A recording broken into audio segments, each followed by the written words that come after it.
Hello, and welcome to another episode of the Sim Sundays podcast, sponsored by Acetec. This week, we have an incredible guest. We have Steve Alvarez Brown, also known as Super GT. Many of you, if not all of you, will have heard of Super GT. He is a karter turned YouTuber and now aspiring race car driver. And we started a conversation talking about the Gran Turismo film, and it was fascinating how many exact like-for-like comparisons there were with Jan Mardenborough, the main character in Gran Turismo, with Steve. And it was really fascinating to kind of like unpack that and talk about his journey from Carter at the age of 11 all the way to now with his over 800,000 followers on YouTube and what looks to be an undoubtedly successful racing and content creating career. Steve, thank you very much for your time. We went well over what was planned, but I think we were both enjoying this conversation. So thank you very much. I found the conversation really enjoyable. Remember, if you race Gran Turismo and you want to race within a league so that you don't get crashed out turn one in Monza, as per, head over to Grid Finder and find yourself a Gran Turismo league and get involved. Steve, welcome to the podcast. How are you doing? Thank you very much for having me. I am doing very well, thank you. How are you? I am good. I'm sorry to hear that you're feeling a little under the weather, but it's kind of for a good reason. You've just been to the premiere of the Gran Turismo film, which is pretty awesome. Yeah, so this weekend just gone, I was at Amsterdam for the Gran Turismo World Series, the esports series of Gran Turismo, including the red carpet premiere of the Gran Turismo film, my first ever red carpet screening, which was pretty cool. What was it like? Because obviously most people, 99.99% of people, would have seen a lot of pictures from that kind of event. What was it like being there as a sim racer? Yeah, it's all a bit of a rush, to be honest. But it was really cool to have a film effectively about sim racing and real racing. Having the whole world sort of have the attention on our little corner of our hobby called sim racing. Having everyone sort of have their attention on that's pretty cool. It's a bit of a rush when you get there to the red carpet premiere. So as we just pull up, Nick de Vries turned up out of the blue. Cool. Jan Mardenborough was there, of course, and all the former winners of the GT Academy had a good talk with them just before. So it was a really good, cool event. Not only that, of course, the esports event as well. So watching the best players in the world compete on Gran Turismo. Kazunori's there. It's just a really cool event, to be honest. Really happy to be part of it.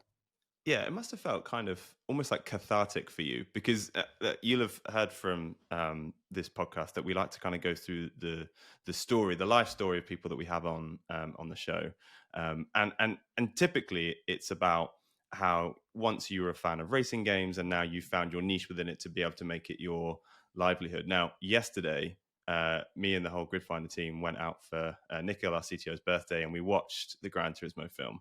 And when I was thinking about doing this podcast today, there's a lot of comparisons. You must have been watching it thinking, I kind of did that. Honestly, there were so many similarities. Obviously, it's a film about Jan Mardenborough and his story. But when I watched it for the first time, I was in London with a couple of friends and my girlfriend. And throughout the film, she was saying, "You've done that. That's you. Like, you've done that as well." So the story of playing Gran Turismo in the beginning, and now this year and a bit last year as well, now being like a contractor racing driver in real life, kind of follows in very similar footsteps to Jan and what goes on in the film. So it was very close to home for me watching the film and seeing so many similar things, unpacking your Fanatec wheel, trying to set lap times on the sim, and then finally that turning into the passion of racing for real for a team. Yeah, and there were some really little interesting scenes, which I think with any sim racer, casual or pro, will really resonate. And one that stuck out in my mind, which is really odd when I look back on it, so much happened in that film, right? But one point that did stick out for me was the point where Jan's dad comes in and says, "Oh, you should go outside and play football. Like, why aren't you doing that?" He's like, "Oh, I don't like football. I want to race." And he says, "Oh, you're just wasting your time on these games." And for me, like, I didn't really have my parents didn't mind me playing games, but I remember teachers at school always being like, well, you're not going to make any money playing games. Like you can't make a living playing games. Actually, it turns out they were incredibly wrong. And that little scene there kind of stuck out. And it made me think of you, obviously, because we had this booked in for today, but then also all the other esports drivers that we've spoken to. And even like, Matt Sten from Track Racer, who's got a successful sim rig business. I wonder how many times they had to have the bravery to ignore the naysayers to get where they are now. And I wonder how many times they had to hear something like, "It's just a game. Why are you wasting your time on a game?" I think this is something that a lot of us would have heard over the years. For me, I would have heard it for two things. One, gaming or esports, there's no money in it. You can't get a career from that. And second was like YouTube. Like you're not really going to get anything from that. I started in 2011 doing YouTube, so quite a long time ago, really before the whole concept of a YouTuber was a thing. But yeah, there's definitely been, for me at least, a lot of negativity, you could say. People saying, no, that's not possible, you can't really do that. But now I think sim racing is in a good place. Lots of people earning money from it within esports teams, being team managers, working for organizations that revolve around sim racing and esports. And of course, YouTube. There's lots of full-time YouTubers now who are focused on sim racing, and that's increasing every year. So I think we're in a good space, and it's only getting bigger and better at the moment. Yeah. And I look back at the guests that we've had on this podcast, and it's essentially like it's just a series of Jan Mardenborough stories. Maybe not to that extent. Maybe not. Not everyone has had the full Jan Mardenborough experience, but in their own way, in their own lane. Whether it be Jeff McConey, who now makes iRacing, who made iRacing setups, who now makes setups for like real world NASCAR teams, to Dave Cam, who had a different one where he played games like as I don't know what I was gonna say as an older person now, but I don't know if he still listens. But I think he'd be a bit upset if I said that. But then he's kind of like made it his like retirement thing post police, and then to yourself. There's so many stories, but there's so many routes as well within sim racing, and that was one thing that I think didn't come across in the film was the breadth of opportunity within sim racing. So, another person that we've had on the show that springs to mind is George Morgan. How, he did PSGL and WOR commentary for years from his bedroom, and now is out at the tracks at SRO and doing the, Formula 4 commentary. There's so many routes to it. And, you do drive, but you're also a content creator, right? Yeah, that's what I would say my main thing is. Obviously, racing for real would be a real aspiration. I'd love to be able to do that full time. But yeah, there are so many routes into careers revolving around sim racing, like commentary, like you say. That's quite a good one. There's quite a few of those guys doing that now, and I think it's just a case of if you're passionate about it and there is an audience out there, um, that's just the way that you sort of display your CV. You don't need to sort of have an actual CV on Microsoft Word. You just go out there, you commentate on an event, PSGL or whatever league it is.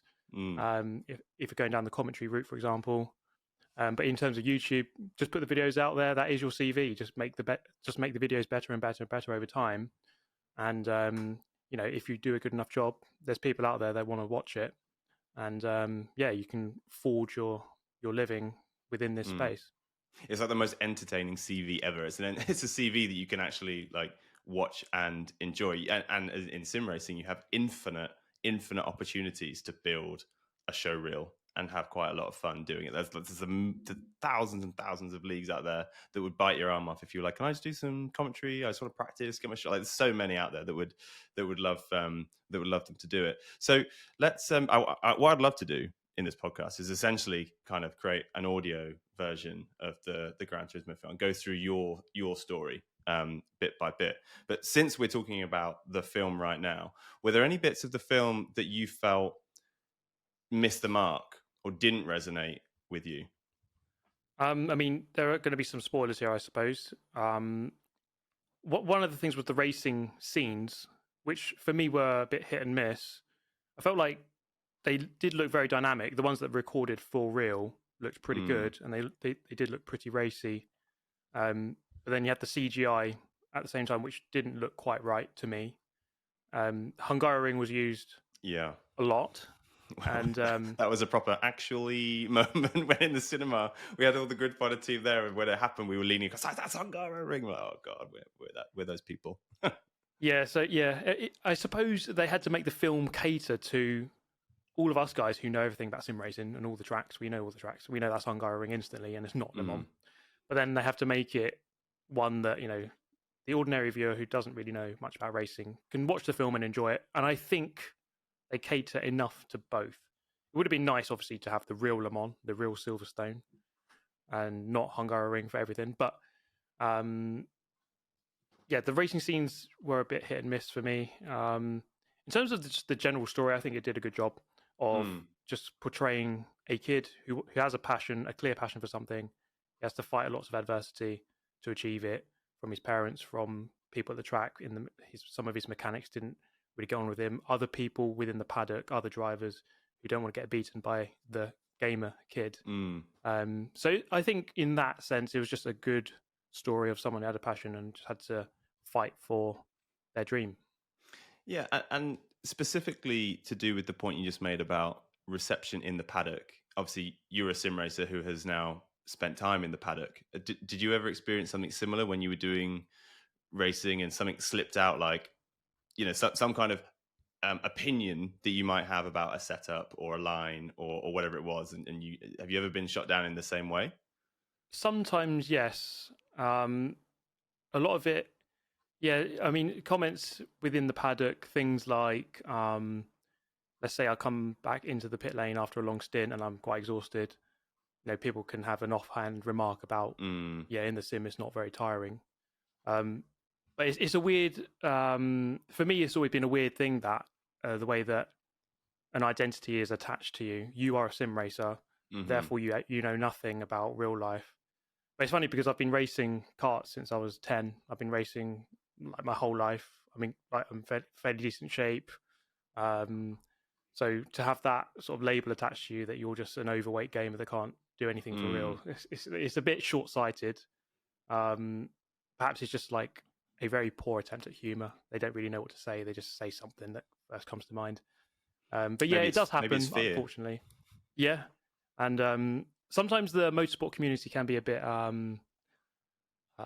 don't know what the right word is. Tribal? Yeah, they don't like something different. It has to be like, it can be a bit political at times, unfortunately. But for me, I just try to avoid that, just try to ignore it. I can just try and do better than I was doing yesterday. And over time, we'll see where my career goes. Who knows? But there's always going to be some doubters out there somewhere.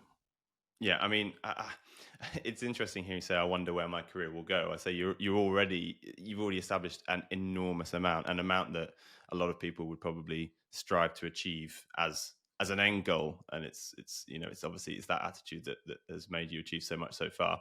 Okay, so let's do our own Gran Turismo film. Let's start from the beginning. For those who don't know the story of Super GT and Steve Alvarez Brown, take us back to the beginning, the first point in your life where you suddenly thought, racing. The first memory I have would be my mum buying a PS1, and on that very first day when we got home, I was playing V Rally and Ridge Racer Revolution. We bought like 5 games, but I didn't care about the other 3. I just wanted to play the racing games. I was very competitive. I used to always try and race against my mum. She was actually really good on these racing games, and my brother as well. So since then, I was always having an interest in racing, in cars.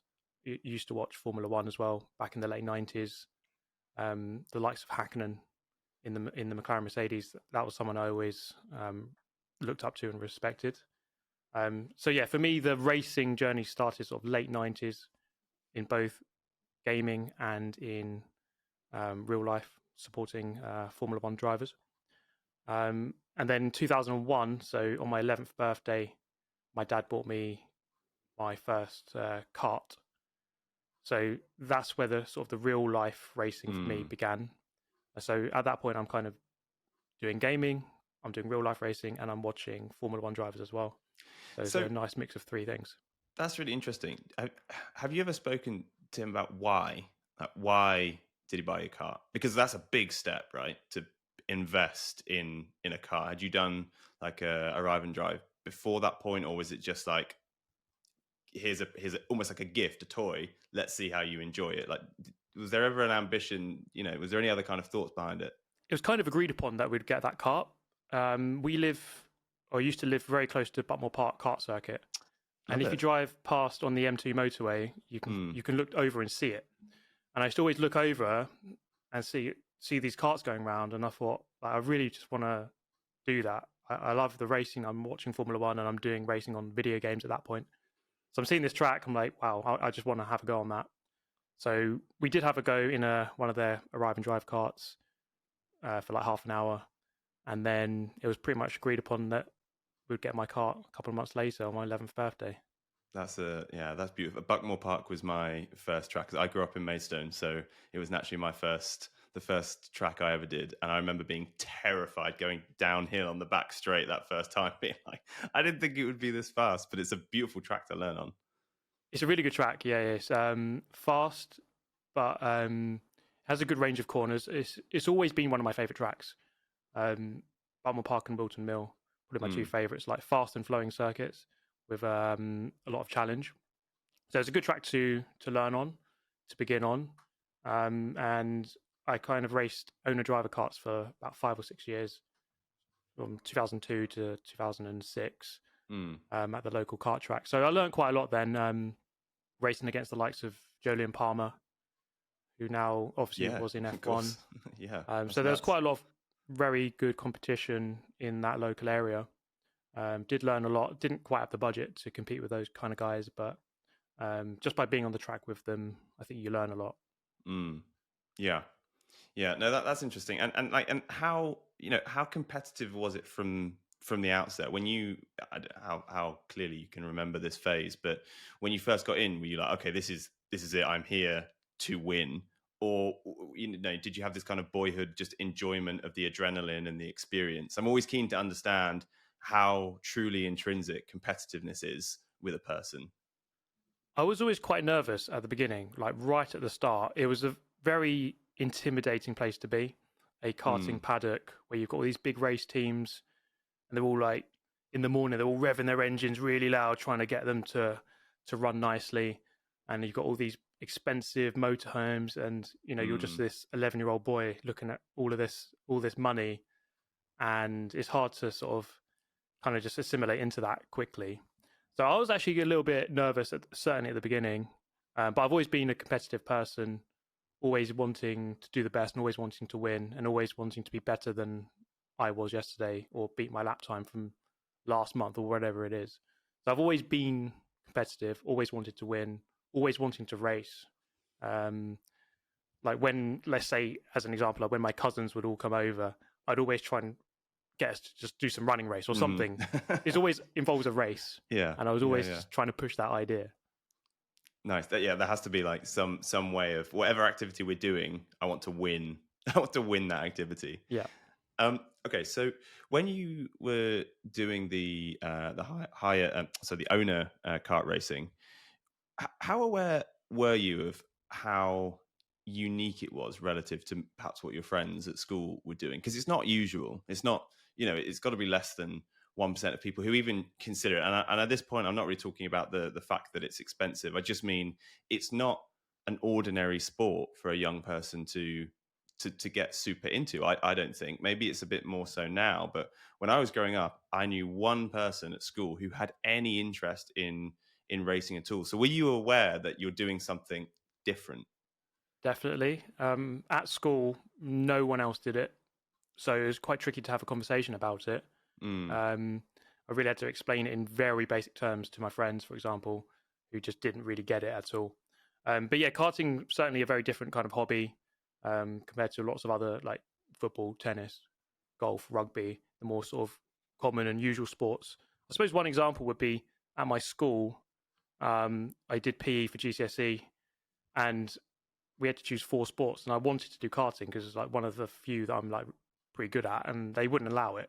Mm. So it kind of told me that, oh, maybe this isn't a very normal sport. They don't really consider it to be a thing. They're just like, oh, you kind of just sit down and all the carts. Mm. It's just who's got the best cart, and that's something that I've always kind of come up against, especially at university as well, where you're trying to get funding for your um, trying to get funding for karting within the university, and they kind of don't treat it as a sport.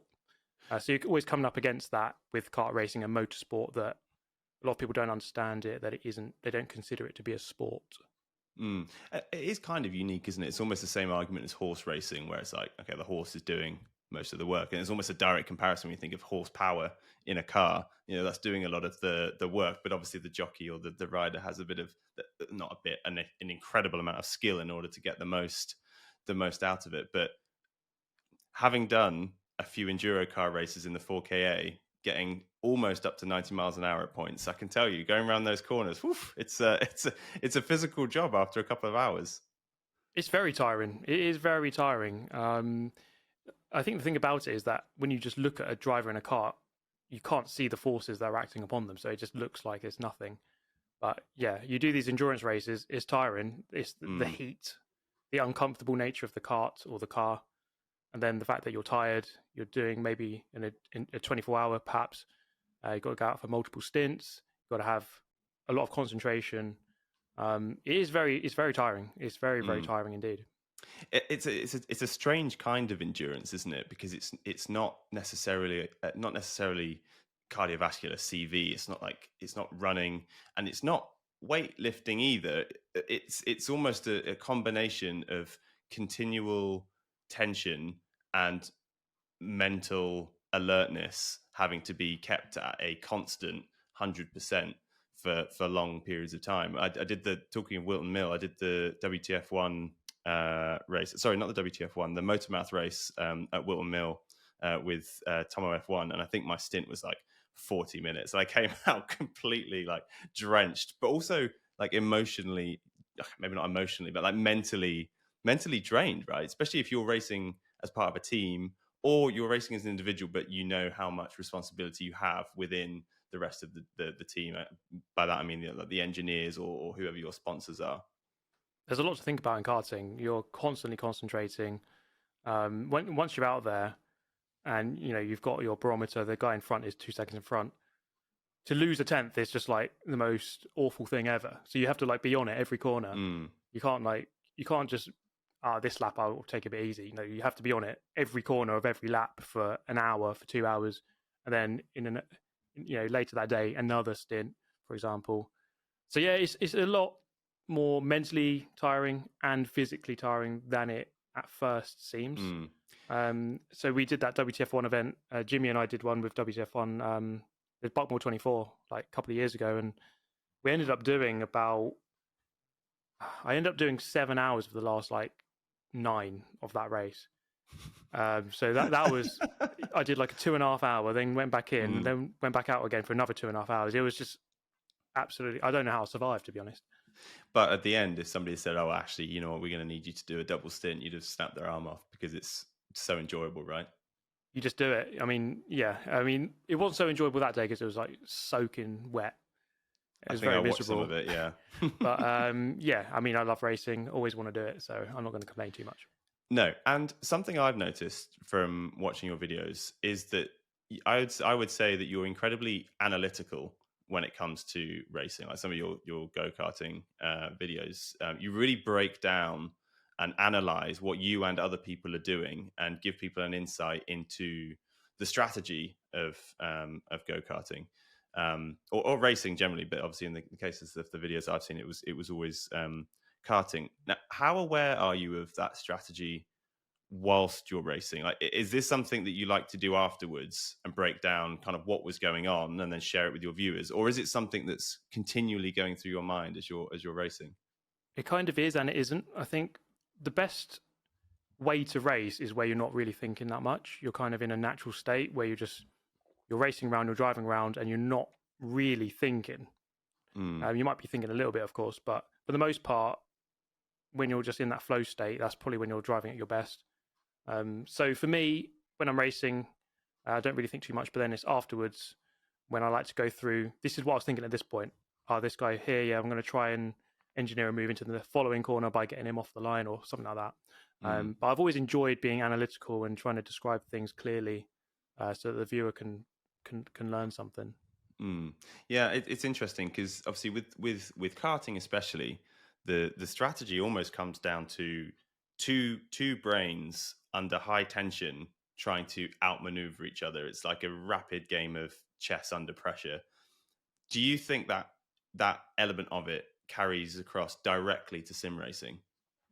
I think that is the biggest crossover between real racing and sim racing. The sort of the mental aspect of it. Physically, sim racing doesn't really feel anything like a car to me personally. Just doesn't feel like it at all. It's more the mental aspect, the decision making, feeling pressure. Should I defend? Should I not defend? Can I get this guy to go narrow so I can get him on the exit? Um, Being consistent, not making a mistake after, let's say, a 20-minute race. Can I just do 20 minutes without making one mistake? Hitting my brake marker every time. It's that kind of thing which I think really carries over. To me, that's pretty much exactly the same from sim to real. And I suppose sim racing gives you the opportunity to like super fine tune your almost like your self discipline to be able to achieve that level of consistency that to replicate in the real world would cost hundreds of thousands of pounds. Yeah, exactly. Yeah, you really don't get many chances or much seat time in the real world, and therefore, when you do step in, you don't want to be messing about and getting it wrong. So it is a good preparation, I think, to do sim racing. Let's say you're doing 20-minute races in real life. Can you sit in a sim for 20 minutes, do 20 minutes and not make one mistake? If you can keep repeating that, I think it will carry over. And when you go into that real car, you'll just feel much more settled, and you'll just be able to carry out the laps as you like. Okay, so let's carry on the journey then. So you said you did 5 or 6 years of owner kart racing, and you said it was just 5 or 6 years. I know you still do bits now, but what happened to kind of end that era? Yeah, so that era came to an end really because of budget. My mum and dad aren't the richest people on the planet, so spending many thousands each year to try to compete just wasn't really viable. I've got 3 other siblings as well, so money wasn't always forthcoming. We kind of transitioned into hire karting, which at first I didn't really enjoy. It was a bit slower, but I did many years of that, and I did enjoy it. Like I really found a lot of friends there. Hire karting there was more balance to it. I found it more fair in a sense, especially in the weighted categories like Club 100. I just felt like there was more balance. Whereas in owner driver, you just know that someone could just be spending £100,000 a year and they're just going to beat you. There's not much you can do about that. So hire karting was a nice transition. I did that for many years. Club 100 I did from like 2008 until about 2019 or 2020. Right, okay. So I did many years of that type of karting. And what would you say like you learned the most from like the Club 100 period? Because I've heard a lot about Club 100. We spoke to Scott Mansell, and he is like the biggest advocate of Club 100. Like absolutely swears by it. It should be on every aspiring driver's roadmap. And he kept saying you'll learn so much from Club 100 that you just can't get anywhere else. But what was that? Yeah, a couple of things. Like one thing I learned was how to put a championship campaign together. Interesting. Rather than just turning up to each race and just thinking, right, I'm going to try and win this race. I'm trying to win this race. Sometimes settling for second and be like, okay, I'm going to play the long game here. Maybe if I went for a move, I could have got a penalty and I would have dropped. There's been incidents where, let's say, for example, I remember one at Wilton Mill. I couldn't get over this for weeks. I was in third and it was the final lap, and I went for a move on the outside and I got run wide off of a curb through the Ashby hairpin, and I went down to about 8th. And it was the final lap. I couldn't do anything. And I thought, why did I could have just stayed in third. I would have had a definite third. And it's just moments like that where you realize, okay, if I just played the long game, I would have got a better result. I would have been higher up in the championship. And another thing is just the very fine little games that you get on the track. Just things like, to be fair, when I was racing at the beginning, I used to always sort of think everyone raced in an absolutely fair way all the time, and everything was just nice and rosy. But then you realise actually people are engaging in lots of little tricks to sort of slightly get ahead. Just things like on the grid, let's say you're on pole position, you sort of just brake, so the guy behind you hits you, and then you just get a bit of a jump start. And it's just little things like that, these little tricks, or when someone tries to overtake you, you sort of just slightly turn into them so that your pods rub and they can't get past you. Certain situations you can just do these little tricks and the stewards can't really see it. And then I was on the receiving end of lots of these little things. I was like, oh, okay, I get it now, right? You can do these little tricks, and you can actually just get a slight advantage by doing them. It's interesting, isn't it? Because racing, even though you said, Club 100 feels fairer, the interesting thing about racing across all disciplines, sim racing, real world racing, karting, GT3s, Formula One, is that the rules have never been totally nailed down, I don't think. And even if they have been, they haven't been applied in the same way by each individual driver. And so you're kind of, to take it back to the chess game, you're kind of playing chess, but with two different sets of pieces, depending on who the driver is that you're racing against, which track you're at, which stewards are watching when, or how much technology is available to assess all this stuff. So you have to kind of play the game on multiple levels at once whilst you're in the kart racing, and you're thinking about, okay, well, if I'm in third and this person's actually in fourth, I can, it's not worth a move around the outside here because it's this driver versus that. That's a huge amount to process whilst you're racing. It is a lot. There's so many factors that go in, and like I was saying, my approach was a bit more naive in the beginning, where you kind of just assume, well, that's the white line, therefore I cannot go past it. It's like, well, what if the stewards aren't looking? Then you can. Like, I know that sounds really bad, Yeah, but there's so many situations where like everyone just runs wide on the corner, no one gets a penalty. So you think, okay, so you can run wide, you can go beyond the track limits. It just depends how and when and who. There's so many factors, and you kind of just have to work that out on the day and just gauge what you can and can't get away with. It sounds like cheating. It sounds like you're trying to break the rules, but really, I think, like you say, it's not a black and white. It's kind of a grey area that it's just very open to interpretation. And here's a question: is it part of the sport? It like would if it was possible to have a totally perfect, fair, stewarded AI, blah blah blah blah blah. Like, if that was possible, do you think it would be better? I think it's hard to say. It's really hard to say. I think I'd prefer it. I would like if everything was just like regulated properly, like absolutely. So you know exactly what the limit is, and therefore like the best driver will win. So I wouldn't mind that, but it is inherent to motorsport, even in Formula One. That's probably where it happens the most. Yeah. That you're just trying to bend the rules as much as possible in your favor and not in your opponent's favor. It kind of almost adds to the charm, doesn't it? It does. I've always found that aspect of motorsport like fascinating. The idea of not is I don't consider it cheating if if it is a rule that can be slightly bent in your favor, like, and if the stewards kind of deem it fine, then it is fine at the end of the day. Because this is something that you get in YouTube videos where you cut a corner or you run wide, you extend a corner, for example, and people say, "Oh, sorry, yeah, you're cheating there." But on that day, maybe in the driver's briefing, they said, "Oh, sorry, yeah, you can actually do that." So it just depends, you really just have to gauge it on the day. It's different every time, and it can change from race to race. I think it kind of adds to the character of the sport as well, because when you're watching racing, it's visors down. You're looking at cars, and if it's a spec series, you're looking at the same cars, just different like liveries, right? And so it's difficult to know the drivers, and not many series have done a good job, other than Formula One, I would say, and Formula Two, I'd say, of getting behind the visor for viewers. And so you are just watching cars trying to get in front of one another. But the saving grace, I think, has always been the charm of the sport, and that's, well, sadly, the danger is, I don't think there's any denying that there's a certain allure to motorsport because it's dangerous, but also because of the character that's created by track and series combinations.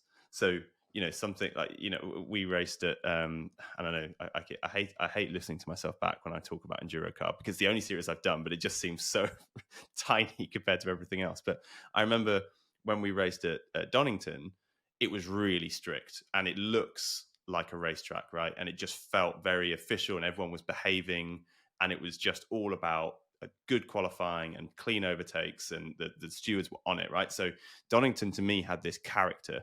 Then when we went to Cadwell, it was totally, totally different. It's so narrow that from the first couple of laps, half the cars on the grid have got two wheels on the grass because there's nowhere else to go. And they were really strict in the briefing about track limits. And I personally know that I probably got about 20 track limits in my 2-hour stint and got absolutely no warnings whatsoever. And so for me, going back to Cadwell, it has this totally different character. They're like characters within a world that you race in. And obviously the cars themselves have characters in terms of the way that they handle. So it there's almost a part of me that thinks it would be a shame if it was overly regulated. But I think that's probably quite a controversial opinion. Yeah, I mean, it's really hard to know how that would be, but I do agree that the sort of the variance is kind of part of the soul of the sport, you could say. But the challenge. Yeah, it's part of the challenge. You just kind of you have to gauge it on the day. Like, are these stewards going to pick up every track limit? Are they, can I run wide on that corner but not that one? It's just up to you to kind of process all of these things, and these are all these factors that you have to kind of work out as a driver.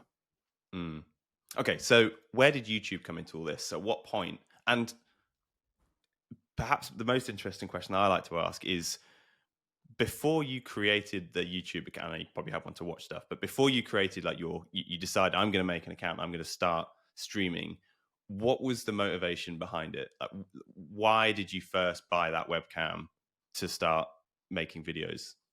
Yeah, so my channel started in May 2011.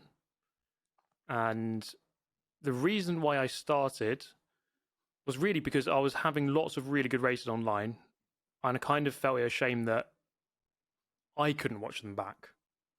It's almost like I didn't even do it for anyone else. I kind of just thought, I'm just going to upload it so that even I could just watch it back. I'm not really expecting anyone else to watch it. Because at that time, there wasn't really anyone doing much racing game content. 2011 was a very different time on YouTube, I can tell you. It was very different. And you were essentially using YouTube as your own personal hard drive. You're using it as cloud storage. Yeah. So I bought the Hopog HD PVR. So this was kind of like the Elgato before Elgato. It was very popular back then. Just recording lots of races, primarily on Forza 4 and Dirt 3. Doing a couple of guides from now and then. I've always felt like being helpful with guides has always been a sort of a part of the channel as well. So that's when YouTube really started for me, 2011.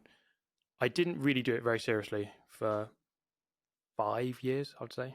2011 to about 2016. It was just like, I'll upload every now and then when I feel like it. I'm not taking it that seriously. It's just for fun, really. And then it kind of progressed from about 2016 onwards, where I thought I could actually do this a bit more seriously, try to put a bit more effort in, upload a bit more frequently, and just see where it goes.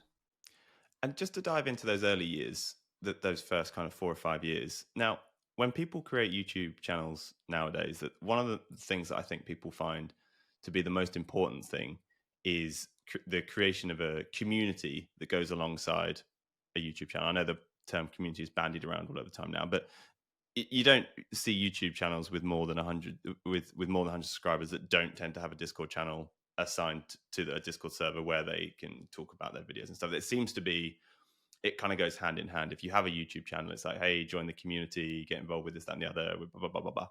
But back then, we didn't have Discord. We had forum sites, and I the community as a term wasn't thrown around so wildly. So in those first 4 or 5 years, did you have any ambitions to kind of somehow connect with the people that were watching your videos in any greater way, or did that come later on? To be honest, I didn't really think about it a huge amount at the beginning. Like the community, the subscribers. I was kind of just seeing the number go up slightly over time, and just thinking, okay, there's people commenting. It's really nice that they're supporting the channel and they're enjoying the content. That came first and foremost. That wow, okay, people are enjoying racing game content. That's good, and it kind of directed me where to go in terms of okay, lots of people like that type of video. We could do more of that. Maybe less of that game. People didn't really like that one. But I didn't really buy into the whole concept, or I didn't really put too much time into thinking about the community. That's definitely something that's come in more recent years. Let's say from about 2016 onwards, when I started trying to really take it a bit more seriously. Okay, so in those first 4 or 5 years, what was your day to day like? What did you do for work or study, or what were you doing outside of racing? Yeah, so I suppose we can go back a slight bit here, because in 2010, I went to university to study motorsport engineering at Hertfordshire University. I stayed there for a year and a half and I dropped out. It was just something that I thought I'd wanted to go into. When you're that age, you kind of just get told, yeah, go to uni, and you kind of just do it. Like I didn't really know what I was doing. I had no idea what I wanted, no idea what to do. So you kind of just go along with the crowd. I'm going to go to uni. I'm going to do that, whatever. And I kind of realized that I just didn't really like studying in a sort of a boring classroom setting. Learn this. I couldn't really do that. So that's what put me off, and I kind of just left. I left the university after a year and a half, and I was just doing very basic minimum wage warehouse work, just like poorly paid, no skill required really. I was doing that from 2010, 2011, all the way through until about 2018 is when I actually left. So quite a lot of years of sort of not very well paying, not very not a job that really required much intellect or much skill, to be honest. Interesting. And do you think in a way that maybe helped free up a bit of mental capacity to dive deeper into YouTube and motorsports? Yes, and that was a conscious decision by me, because I kind of realized that in that kind of job, it doesn't, like, if I'm honest, it didn't really matter if I did half the work I did yesterday. I can just get away with it. It's fine. No one actually really cares. So I thought, you know what? I'm kind of sick of this job. I'm going to just not really put too much effort in. I'm going to save my effort for when I get home. So I was working like 9 to 6. I'll get home, then I'll play. But by then it was probably about 4 to 6. We're talking sort of 2015, 2016, 2017. I love that your life milestones go with like the game number, like Forza 4, and then it was about Forza 6 when I did that. Yeah, I always like think back at the time frames of stuff. I'm always like gauging that in my mind.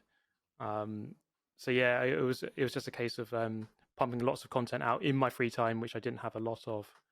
Just doing the best I can, just to really, even if it just supplemented my income from the job, then that was something. I never really thought it would go full time until quite close to when I actually did go full time.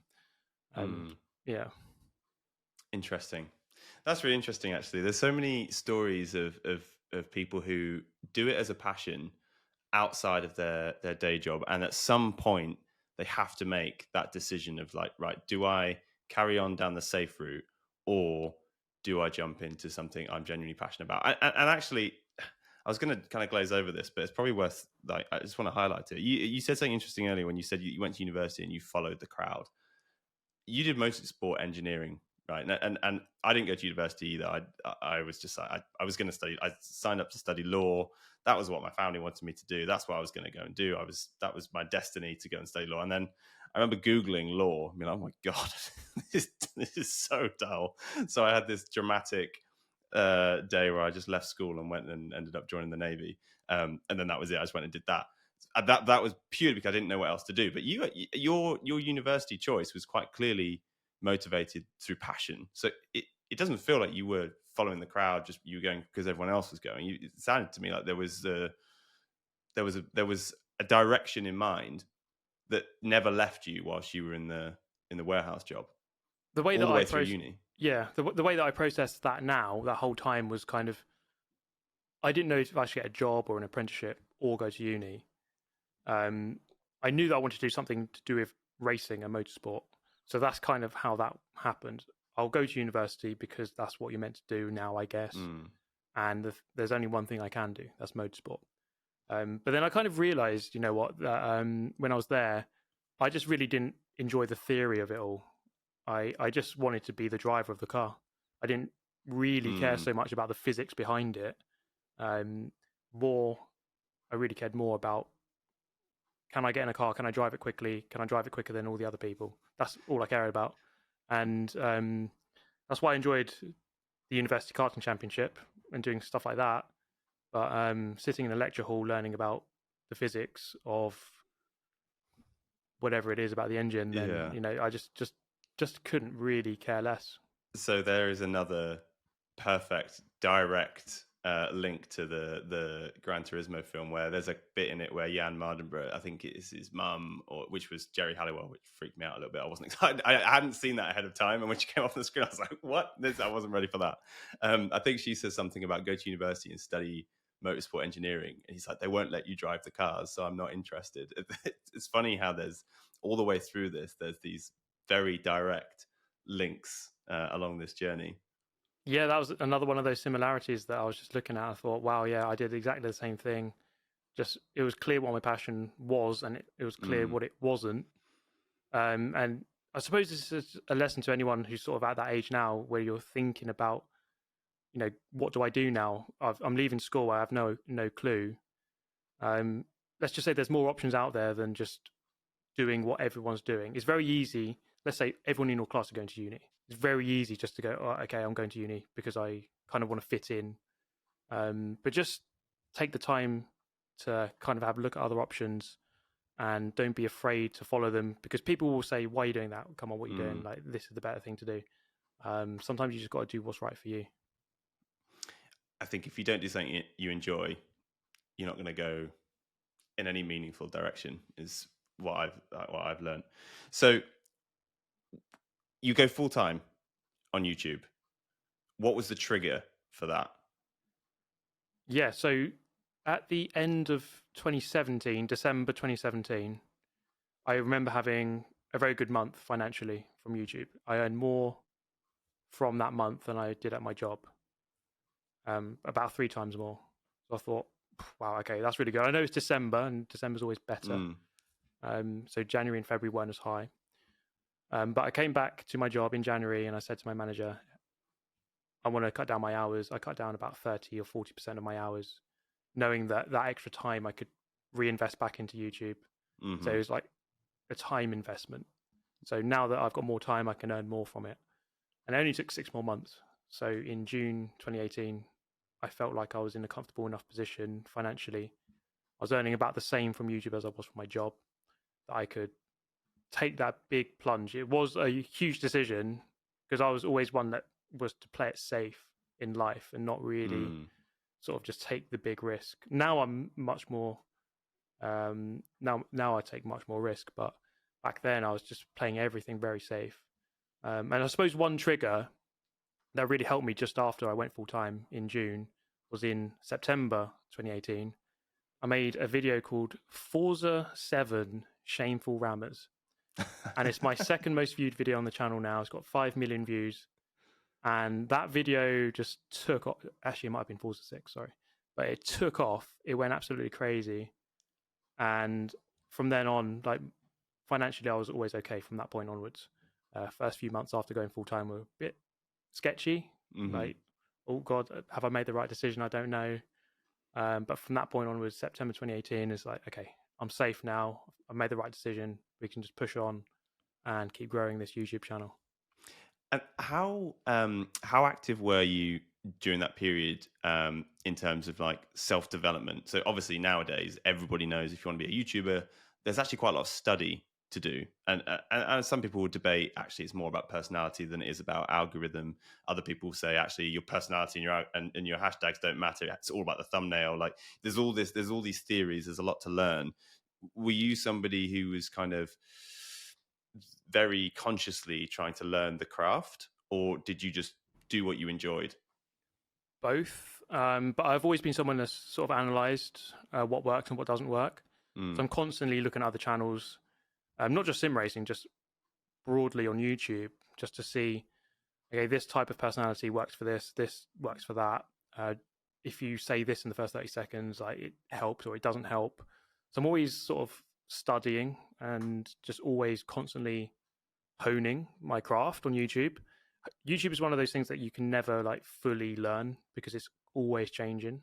YouTube now is different than it was 3 years ago compared to 5 or 10 years ago. Yeah. So it's never the same. So you're always going to be learning. But I was definitely conscious of trying to improve my own channel and just improve my commentary, improve my racing, improve my thumbnails, improve everything across the board. So sim racing and non-sim racing, which channels would you say guided or inspired you the most? It's really hard to say. I don't know if this is like arrogant to say, but I kind of just like always focus on my own channel in that sense, and just thought I'm just going to improve my own channel. There are channels I love to watch, but I don't know if they've necessarily like inspired my own content. It's just like I've enjoyed watching them.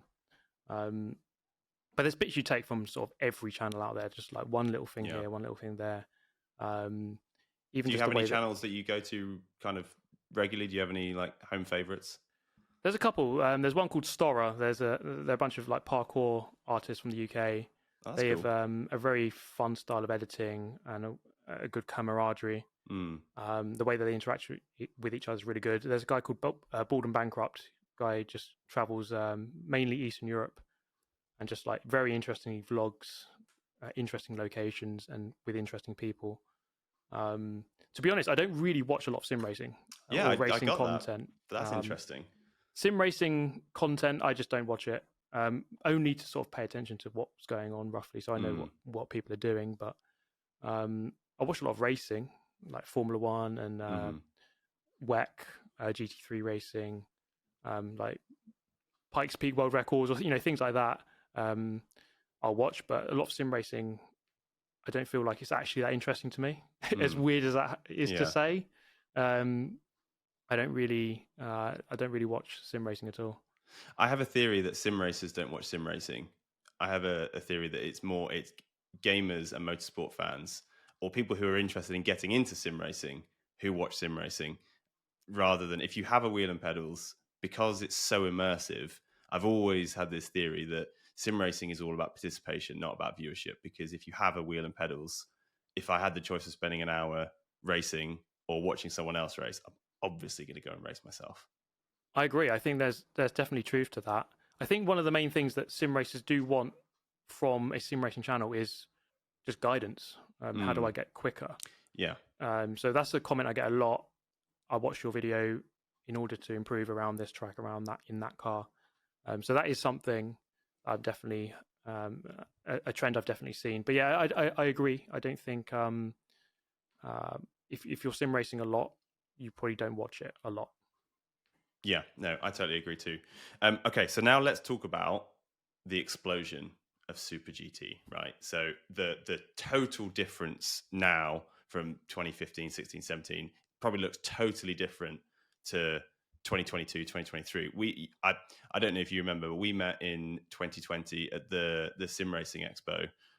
You had just been rolling around in the mud fighting with, I think it was Thomas Yakamai's son, founder of Fanatec, and then we started chatting over a beer. And in my head, that was not because of this moment, but that was probably the moment where you were on the steepest kind of trajectory towards what your channel and your own brand is now. I agree. I think the last few years have been a crazy couple of years, to be honest. When I think back at all the events and things I've been to, it has been really good. I would say it kind of stems from 2017. in April that year, I went to the Forza Racing Championship event. It was the first event I've got invited to ever because of my YouTube channel.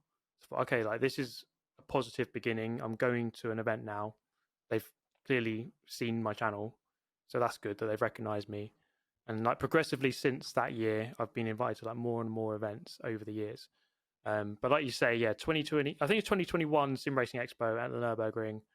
Oh yes, it was 2021. You're right. 2021, yeah. Post, yeah. Yeah, so for You were wearing anyone masks. who wants to know why I was wrestling Thomas Jacamiah's son, I don't even know why. Why was I wrestling him? We were like, I got him in a headlock and I had him rolling down the hill. I was like punching him in the head in front of Thomas, the CEO of Fanatec. Yeah, that was all quite funny, to be honest. That was a pretty crazy house party. I was talking to Alessio from AK Esports at the time, and Aris from Kunos, and we saw you. It was like a play fight. It was like a joke, but then neither of you wanted to be the last. You both want to be the last one in the play fight. So the play fight is actually escalated to you were rolling down the hill, and it was quite wet. It was very funny to watch. Yeah, it was quite funny, to be honest. It's always got to have a laugh. But that event at the Sim Racing Expo at the Nürburgring managed to get a couple of laps in Fanatec's. They have an M2 CS race car, and that was kind of my first like really cool experience of a race car around like the coolest track. So I knew that things are going in the right direction, and since then I've been lucky enough to be invited to so many cool things like that, such as driving the Veloce Extreme E car. That's quite a prestigious thing to be able to even drive that for 5 minutes was pretty cool. And then this year we've been doing the Bilstein race project at the Nürburgring. So it's been quite a crazy ride. I can't even remember all of the things that have happened in the last sort of 2, 3, 4 years because there have been so many. But yeah, the trajectory has been very positive.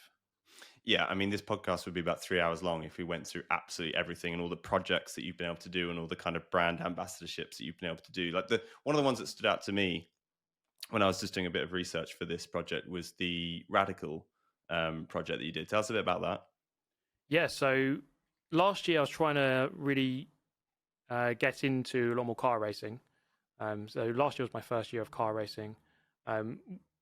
I was meant to be racing at the Nürburgring last year. It kind of didn't happen. It kind of fell through. But in order to race at Nürburgring, you need an international racing license. So in order to do that, I did a bunch of different races, Mazda MX-5s and VW Fun Cup. And later in the year, I did a Radical race.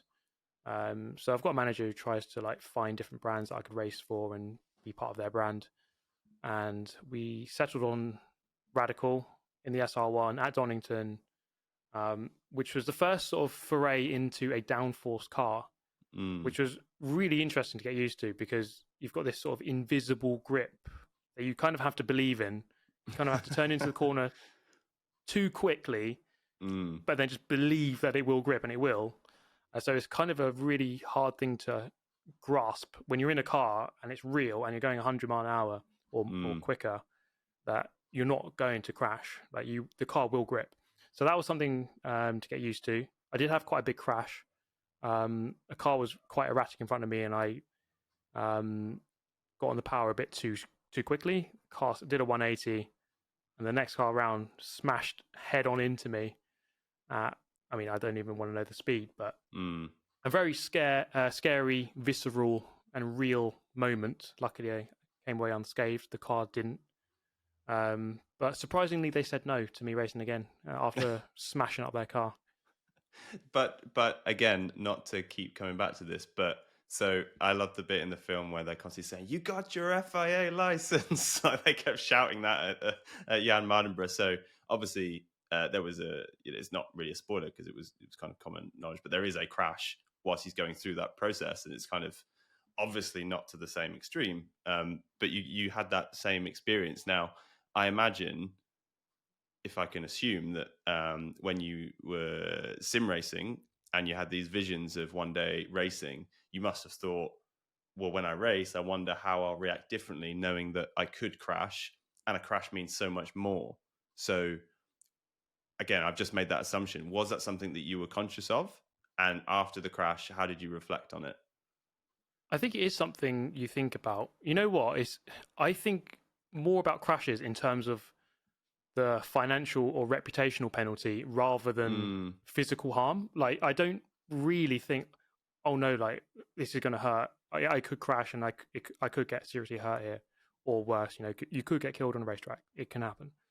Um, I think more of like this could cost a lot of money. This could be bad for my brand. People won't want to take me on as a racing driver. So it is something I think about, but probably not in the way you'd expect. yeah.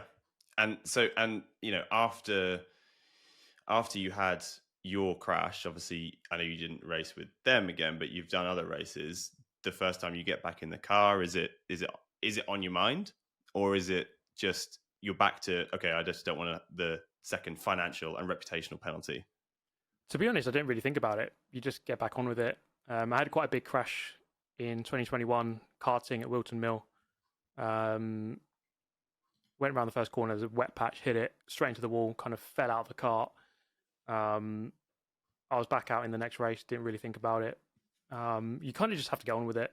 Mm, If you start second guessing yourself in that situation and start thinking about it too much, like it's it's it's really going to hold you back a lot in motorsport. You need 100% of your attention positively looking forward and trying to drive that car or cart mm, as quickly as possible. If you have anything holding you back, it's just going to slow you down, and you always need that edge. You need the positive outlook at all times. mm. And actually, it's interesting, isn't it? Because karting crashes, I think, are always a lot more dramatic than real world crashes from a human point of view. When you see something like a GT3 car crash, the drama is in the fact that there's just bits flying off of it and just dust and glass everywhere, right? But the person inside is incredibly well protected in most cases. Whereas karting, I do a bit of like championship, like arrive and drive karting, and I've seen a couple of accidents. And when you see a body flail, it's very, very like I had a guy who crashed in front of me. I hit the brakes, and I was just shocked because the guy landed on his feet and ran towards but his body was in a very unnatural position when he was in the air. But then when he landed, he was on his feet. I was like, how have you gone from sitting in the car to standing on the track, but with a very strange transition? It was like, you remember the old Flash games that you play at school with the little stick men and you can make them fight and stuff. It Yeah, was kind of like that.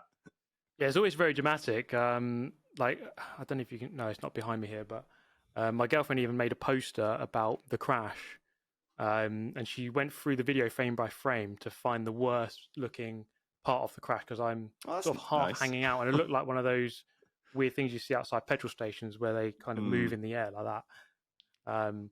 But yeah, they're always quite dramatic. I've seen some pretty big ones on TikTok where people, I don't even know what they're doing. They're kind of smashing into the wall, even quite slow, and they just flip over. And some of the most dramatic stuff you see in karts, yeah. Mm.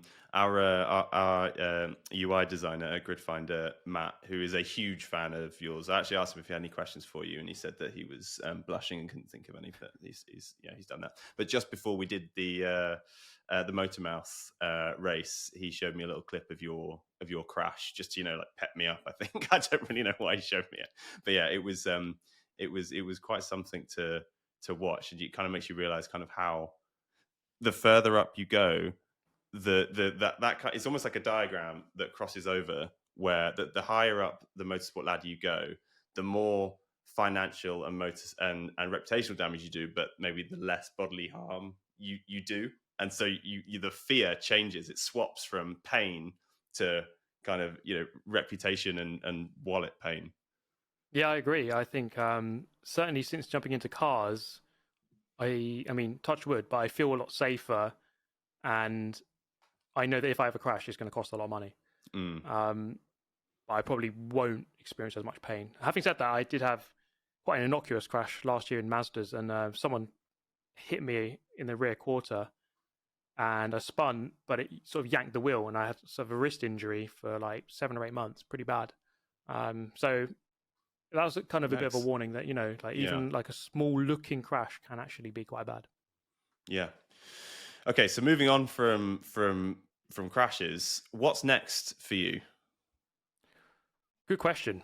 So for me, it encompasses two things really. One is sort of the YouTube side, and I feel like on YouTube this year I've been very hit and miss. I've been a bit quiet at times, um, largely with the lack of time because of sorting out real racing. But I really want to tackle YouTube a bit better. I feel like my channel's in a good place. I've got a really good following, a good community who really do support me. But I feel like I could do better. I feel like if I look at it in a pure perspective point of view, I feel like my performance on YouTube this year is maybe a 5 or 6 out of 10. I really think I could upload better, upload more, stream more. That's something I want to do as well. Stream on the channel because I haven't streamed for over a year. So YouTube, I feel like I can do a lot better, and just content in general. So let's say Instagram, Twitter, TikTok, and just like vertical content, that kind of thing. And then the other side of that is the real racing driving. So this year and next, with the Bilstein racing team, we're racing at the Nürburgring, aiming to do the 24 hours of Nürburgring, which is a very prestigious but very dangerous and intimidating race. So that is a very cool thing to look forward to in the very near future in the real world. Beyond that, it would be great to be a full-time racing driver. Whether or not that's realistic or possible, I suppose we'll see. But I suppose I'm tackling this with sort of a different avenue. I'm not the absolute richest person in the world who can just pay for real world racing as they wish. But with the following, I think that is a very good way to attract sponsors. To be able to say, I have this amount of followers, I have X amount of impressions or whatever it is, I can get your product in front of this many people. And I think that's an alternative way to get into motorsport. So that's an avenue I'm looking at, trying to explore, see what we can achieve. In 5 years, who knows? I mean, I think the dream for me would be kind of a regular or even a paid GT3 driver. Whether or not that's far-fetched, I don't really know, but as long as I'm trending towards that direction, then I'm happy. I don't think it's far-fetched. I don't think it's far-fetched at all. Interesting something that I've noticed is there's a lot of content creators, streamers, YouTubers who aim to transition, I guess, from sim racing to real racing. And we also have discussed during this podcast about how important community is to a YouTube channel, right? Or even to a personal brand. How happy do you think your community is to transition with you from the content that they joined for to the content that you want to go and have a go at? I don't think everyone's going to support that. I think YouTube is largely these days personality driven, and therefore most people kind of they subscribe because they like who you are as a person, the way you speak. I could analyze paint drying, and people would probably listen to it because of the way I speak, perhaps. But that's a bold claim. Maybe it is, but I'd like to see it. Maybe I'll do that video next. But but I think it's not a given that everyone's just going to simply support it. But it's not something I necessarily want to do. Fully transition everything to real racing. I always feel like I actually genuinely enjoyed sort of just the commentary over gaming content. I really feel like there's something I enjoy there. I really enjoy it. I think lots of people like to listen to it. And as long as people want to watch that kind of content, then I think I'll always be making it. So it's hard to say. Yes, there's going to be more real life racing content in the future, but I don't think I'm going to move fully away from sim racing. It's always something that I'm going to enjoy and enjoy making videos of as well. I mean, how could you not, right? Steve, thank you very much for your time. I really appreciate you joining us on this podcast. We had a load of questions come in for you. I'm just going to pick just 2, if that's okay. You can pick as many as you like. I've got plenty of time. Great. Okay, so Strovich, who is a regular question asker on the podcast, he says, when you made the change from sim racing to real world racing, which game helped you prepare the most, or which game felt the closest for you comparatively? So I guess there's two very different questions there, actually, and the first one I'm really interested in. Which games, if any, did you use to prepare for an actual race or track event? To be honest, I really separate the two. So let's say I've got a real life race coming up. I don't actually practice on the sim. I know we said earlier about the way that you can practice sort of the mental aspect of real life racing on a sim by like Mm. being consistent, making the right decisions, that kind of thing. So that's something that's always ongoing. But let's say I got a race at Donington in a radical. So I didn't practice on a sim for that. I didn't go, right, I'm going to go on Assetto Corsa or iRacing and practice radicals around that track. I just don't feel like there's enough merit. I just don't feel like it will help me that much. I feel like I just need to get in the car and feel what it feels like and just turn it on when it matters. Okay, so let me spin the question then, because on the face of it, that sounds like the exact opposite of the Jan Mardenborough story. But I guess it's not. I think what I'm hearing is that you're saying that you wouldn't necessarily do specific event-based practice for an event, but that doesn't mean to say that you don't think you'd be better at that track in that car because of the sim racing you've done previously. Yeah, exactly. So Right. I still feel like there's merit in sim racing, which will boost your ability in a real car. So my main sim is Gran Turismo. Mm. So that's the one that I feel like when I race on Gran Turismo, I'm making the right decisions as much as possible, defending when I really need to defend, letting someone go when I think they should go, um, trying to attack at the right corner, trying to get someone offline to get them at a later corner, trying to preserve my tires so I'm stronger later in the race.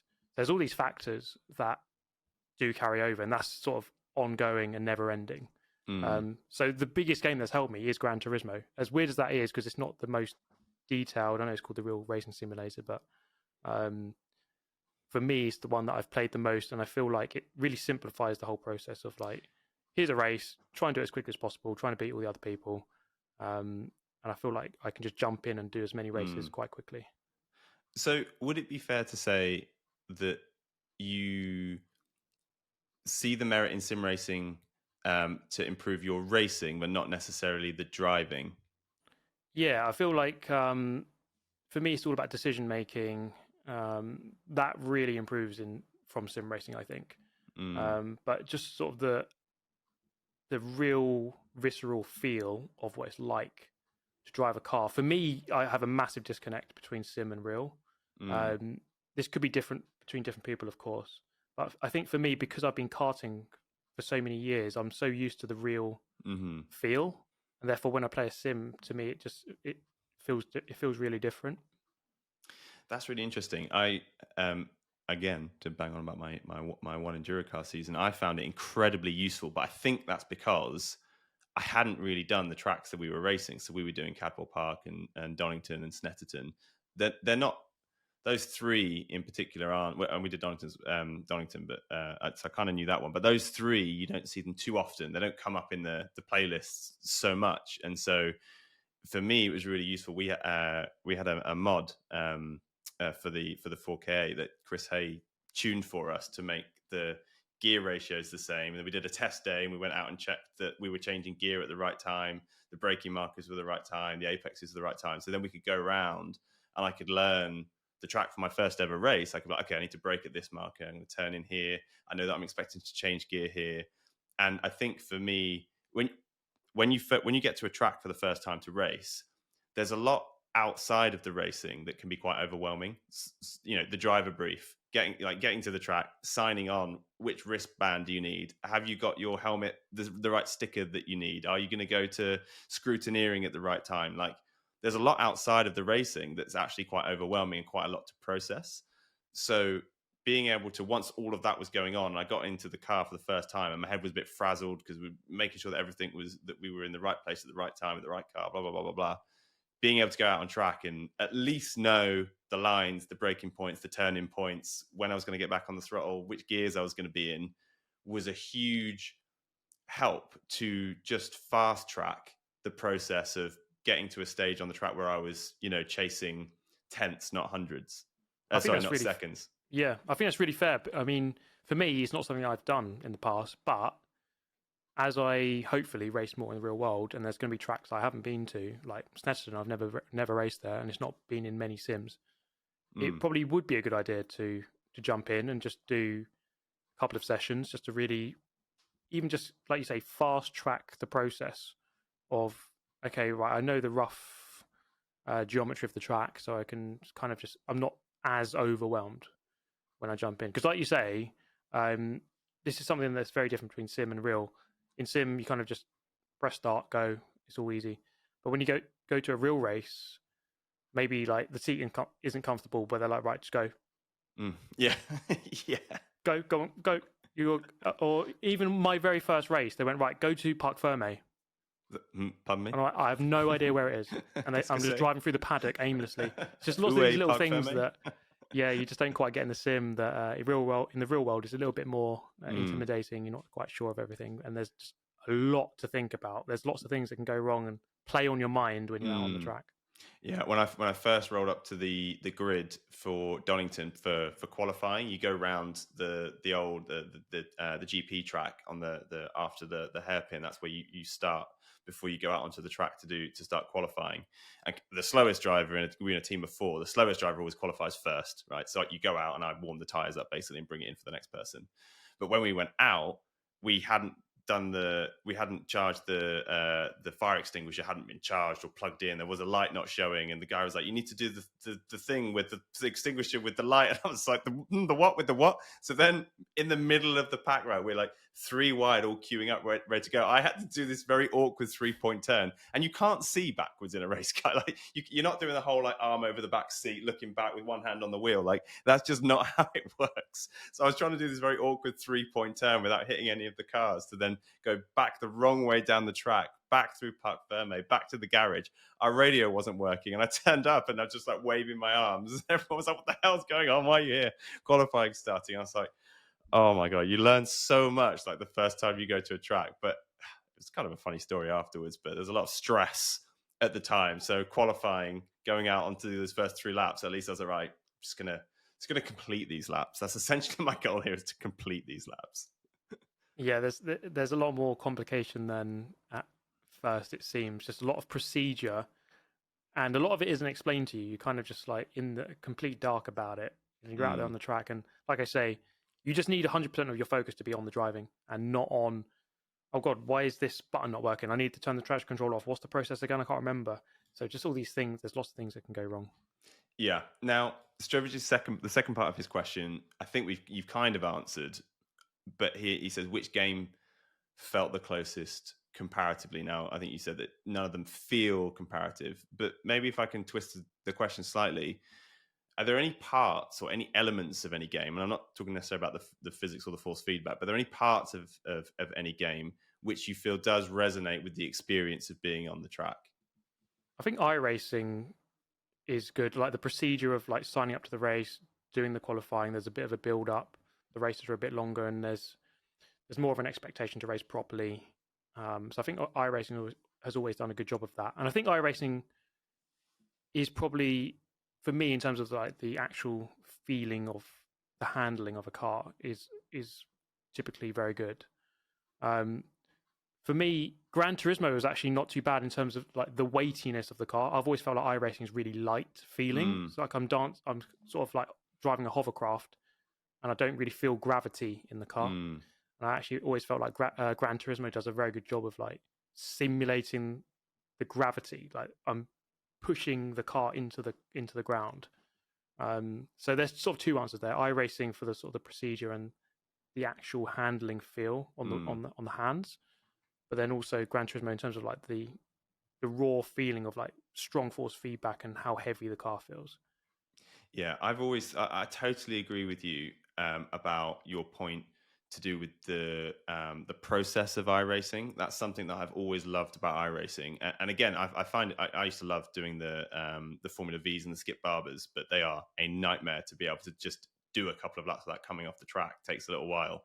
But what I do like about it is the structure where you have race times that you have to hit, and you go into a practice server and you're practicing with the people that you're going to race with. Potentially, I know they get split into lobbies, and then you have a countdown. So when you know that you've got 4 attempts, I think it is a minimum of 4 attempts to be able to the points will count on your license, and you're like, right, okay, there's a race at 9 o'clock, it's 8:15. Okay, I'm going to do some practice now and do half an hour of practice. I'm going to come out, get some water, and then I'm going to join the official practice lobby, because that one sends me into the race. And now I'm practicing with people that are going to be on the track with me. And then it's like, okay, your race is about to start, so you pull over on the track and you hit the button, and then you go and do your qualifying, and then you come back, and there's a bit more time where you're waiting, and it is a long time. It's not like Gran Turismo where it's just bang bang bang, you straight through. There's waiting involved, and then they make you sit on the grid for a minute at least. Now, because all of the races have a rating system, so there is something on the line on every single race, and because you've been through this process where you're practicing, and the whole time you're practicing, you're doing it specifically for this race. I get nervous. I get nervous in iRacing when I'm sat on the grid, and I'm typically middle of the pack, and I'll be like, oh my god, right, middle of the pack, this is a nightmare. Why am I always in the middle of the pack? And then you're looking at the lights, and the lights go out, and you're constantly looking left and right, and you do get like genuine emotion when you're driving on iRacing, and it's because of the format and because of the timings. I think have been really well thought through, and I'm sure I know there's technical reasons why they have to leave all these gaps in there, but in terms of building that experience, I think it's fantastic. I agree. I think one of the things that you can't quite replicate is, of course, the fact that if you crash your car, you don't have to pay for it in the game. In real life, you do. So how do they replace that? I suppose with the safety rating, the fact that you want to preserve your ratings, your reputation. You don't want to be crashing, and if you've been practicing and doing all the qualifying and then to crash on lap 1, you don't want to be doing that because you've invested so much time already. So yeah, there's a good reason to race properly, race with respect, give each other room. Having said that, people do of course lunge on iRacing from time to time, but in general, people do race properly. Yeah, no, I totally agree, and I think it's going to be one of those ones where, although, and let's not talk about the pricing structure, because that has come up in many an episode. Like you have to pay for it, and then you have to essentially rent it, and then you have to buy your cars. But then if you stop renting it, you lose all your cars. It's like she's a cruel mistress, is iRacing. You're kind of like you're like a prisoner within this world that you absolutely love. It's like Stockholm syndrome. You love your captor. It's it's a nightmare. Anyway, Steve, thank you so much for joining us on the podcast. Really, really appreciate it. It's been a really fascinating conversation. So thank you. If our listeners don't already know, where can they find you, follow you online? Yeah, on YouTube, Super GT. On Instagram, Steve Alvarez Brown. Great. Brilliant. Well, thank you very much. Thank you very much. Well, there you go. That was Steve Alvarez Brown, aka Super GT. What a guy! What a nice guy to talk to. He was very very open, very honest, and I really enjoyed listening to his insights into sim racing, and especially our Gran Turismo chat at the beginning. Obviously, the film has just come out. Me and the Gridfinder team went and watched it all together last night. It was a good film. I don't think there were too many spoilers in the episode. Thank God, don't sue. But yeah, thanks again, Steve. I really enjoyed that. I really enjoyed the bit where he was talking about him karting as a kid, and how there were a lot of people who were kind of, in the same way as they were to Jan Mardenborough, kind of suggesting that perhaps racing or content creating, etc., wasn't going to amount to anything. And yet, here he is. So thanks again, Steve. Really appreciate you taking the time to join us on the Sim Sundays podcast. As always, as of last episode, this is our second episode sponsored by Acetec. So Acetec, thank you very much for your sponsorship, and we'll see you again next week for another episode.